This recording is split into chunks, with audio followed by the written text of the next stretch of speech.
ఈ ఆలయ స్థల పురాణ ప్రకారం సీతారామ లక్ష్మణులు వనవాస సమయంలో ఈ అడవిలో గడిపినట్టు చెబుతారు. ఈ అడవి ప్రాంతంలో గుబ్బల మంగమ్మ తల్లి త్రేతాయుగంలో వెలిసినట్టు కూడా పురాణాలు చెబుతున్నాయి. ఆల్రెడీ మేము చికెన్ తీసుకున్నాము, కానీ అక్కడ ఒక కోడిని కోయాలని నా మిత్రుడు నాగు సలహా మేరకు ఒక కోడిని తీసుకున్నాము.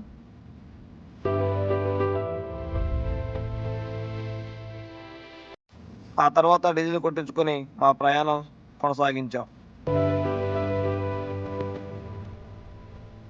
సత్తుపల్లి నుంచి మా ప్రయాణం కొనసాగించాము. సత్తుపల్లి నుంచి గుబ్బలమంగమ్మ టెంపుల్కు సుమారు 70 కిలోమీటర్లు ఉంటుంది.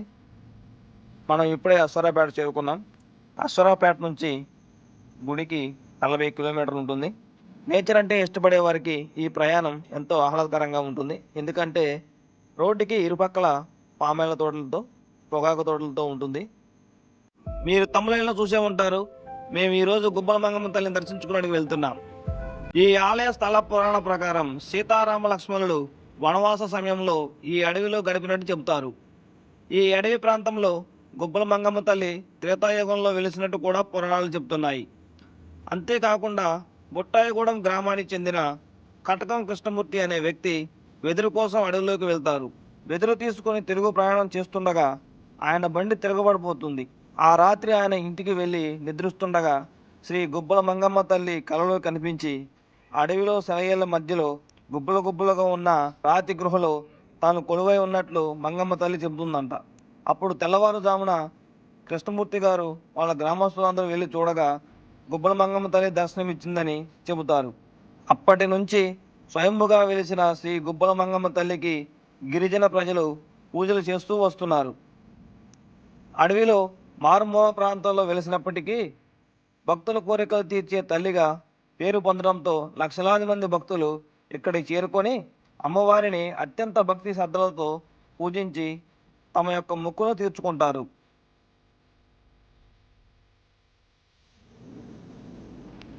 గుడి ఎంట్రన్స్కి చేరుకున్నాము. ఆలయానికి వెళ్ళే దారిలో రైట్ సైడ్ నూతనంగా ఎయిర్టెల్ టవర్ నిర్మించారు. అంతకుముందు మేము వచ్చినప్పుడు సిగ్నల్ లేక ఎంతో ఇబ్బంది పడ్డాము. ఇది నిర్మించడం వలన భక్తులు రాకపోకలు పెరిగే అవకాశం ఉంది. ఇది రెండవ సెలయేరు. నీరు చూడండి ఎంత తేటగా ఉన్నాయో. వర్షాకాలం ఈ నీరు ఎక్కువగా వచ్చి ప్రయాణానికి ఆటంకం కలుగుతుంది. అందుకే వర్షాకాలం అమ్మవారిని దర్శించుకోవడానికి వీలు పడదు.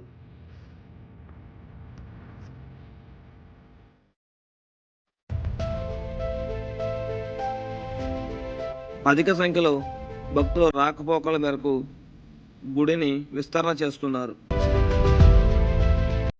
గుడి ఎంట్రన్స్కి చేరుకున్నాము.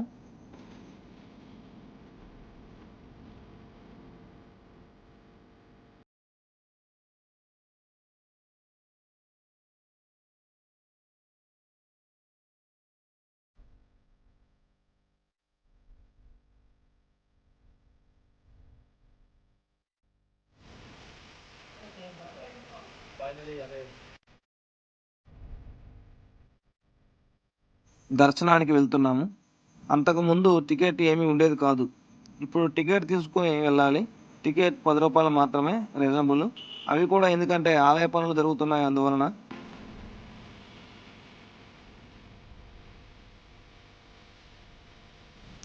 మనం ఇప్పుడే గుడి ప్రాంగణానికి చేరుకున్నాము. ఈరోజు సోమవారం కావున భక్తులు తక్కువగా ఉన్నారు. ఆదివారం, మంగళవారంలో భక్తులు అధిక సంఖ్యలో వస్తారు. మనం సరిగా దర్శనం కూడా చేసుకోలేము.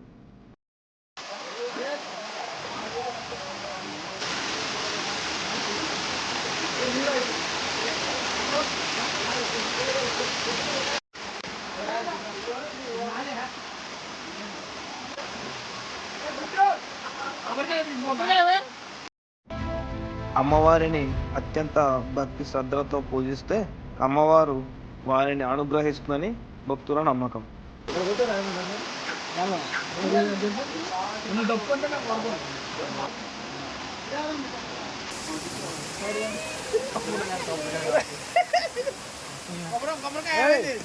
దర్శనం చూడు, నాది ఒకటి ఉంది, ఇంకోటి ఎవరు ఉంది చూడు.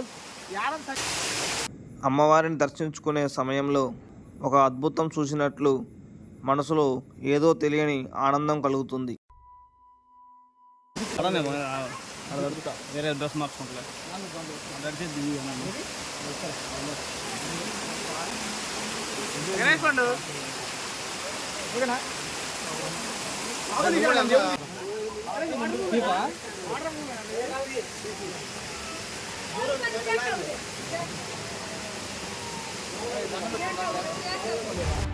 నీళ్లు చూడండి పైనుంచి ఎలా జలపాతంలా పడుతున్నాయో.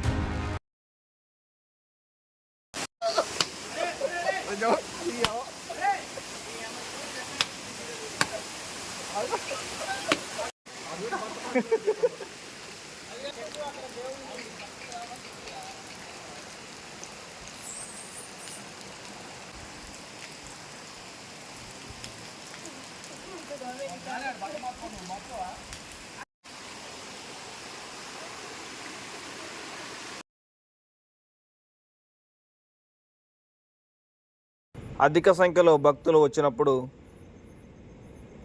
ఈ పైప్ లైన్ ద్వారా బయటికి వస్తాయి నీళ్లు. భక్తులు ఇక్కడ స్నానాలు చేసి అమ్మవారిని దర్శించుకోవడానికి వెళ్తారు లోపలికి.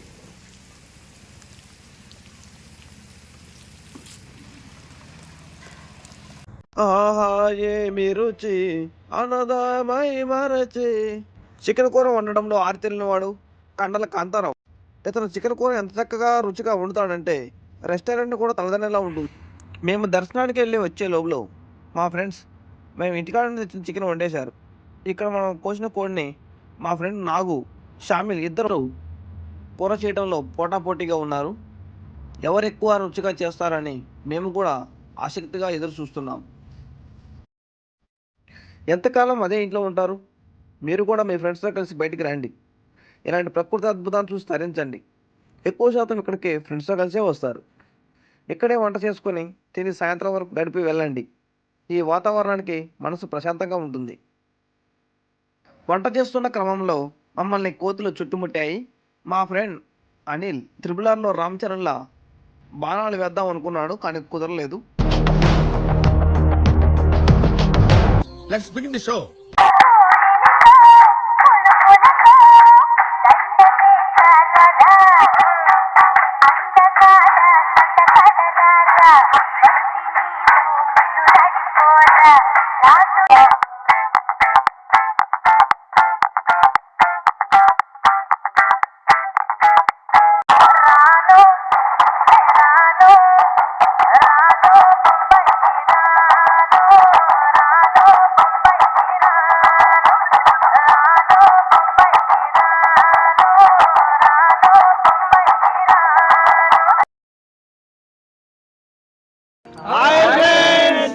చూసారుగా మా టీం ఎలా ఉందో. ఈరోజు గుప్పలమంగం టూర్ వేసాం, అంతా మీకోసమే. మన ఛానల్ పెట్టినాక ఫస్ట్ టైం ఇంత దూరం వెళ్ళటం, అందులోనూ 1000 సబ్స్క్రైబర్స్ రీచ్ అయినందుకు మా టీం మొత్తం కలిసి ఇలా ప్లాన్ చేసాం. మమ్మల్ని ఇలా సపోర్ట్ చేస్తున్నందుకు చాలా ధన్యవాదాలు.